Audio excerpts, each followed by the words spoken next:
रामचरितमानस हमें भक्ति, समर्पण और सत्य के मार्ग पर चलने के साथ कई महत्वपूर्ण संदेश देता है। पूज्य कथा व्यास प्रहलाद त्रिपाठी महाराज।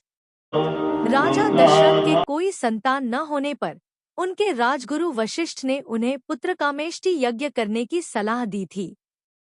इसके बाद उन्होंने श्रृंग ऋषि से यज्ञ करवाया और उसी यज्ञ के प्रसाद से दशरथ को पुत्रों की प्राप्ति हुई। खोजी समाचार न्यूज।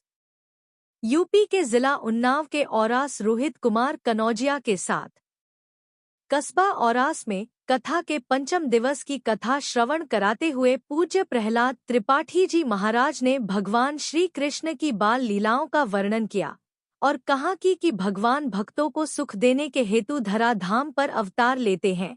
राक्षसों का संहार तो प्रभु बैकुंठ में विराजमान होकर के भी कर सकते हैं, परंतु भक्तों को आनंद देने के लिए भगवान को घर घर जाना पड़ता है।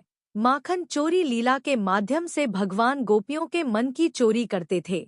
गिरिराज पर्वत को धारण करके भगवान ने प्रकृति के संरक्षण का संदेश दिया और इस अवसर पर भगवान श्री गिरिराज की बड़ी ही सुंदर झांकी को बनाया गया और 56 भोग अर्पित किए गए। नगर पंचायत औरास में कथा के वृंदावन धाम से पधारे पूज्य कथा व्यास प्रहलाद त्रिपाठी जी महाराज ने कथा सुनाते हुए राम जन्म और कृष्ण जन्मोत्सव की कथा बड़े मार्मिक रूप से सुने कि जब महाराज दशरथ की अवस्था 60,000 वर्ष की पूर्ण हुई फिर भी संतान नहीं हुई, तब वह अपने गुरु वशिष्ठ की शरण में गए और गुरुदेव के आशीर्वाद कृपा प्रसाद से एक नहीं दो नहीं चार पुत्रों की उन्हें प्राप्ति हुई और उनके गुरु ने बतलाया कि हे राजा दशरथ, यह 4 पुत्र नहीं, तुम्हारे घर समझो चारों वेद ही प्रकट हुए हैं, जैसा कि गोस्वामी तुलसीदास जी ने मानस में लिखा है। राम जन्म की कथा का प्रसंग सुनकर कथा पंडाल जयकारों से गूंज उठा।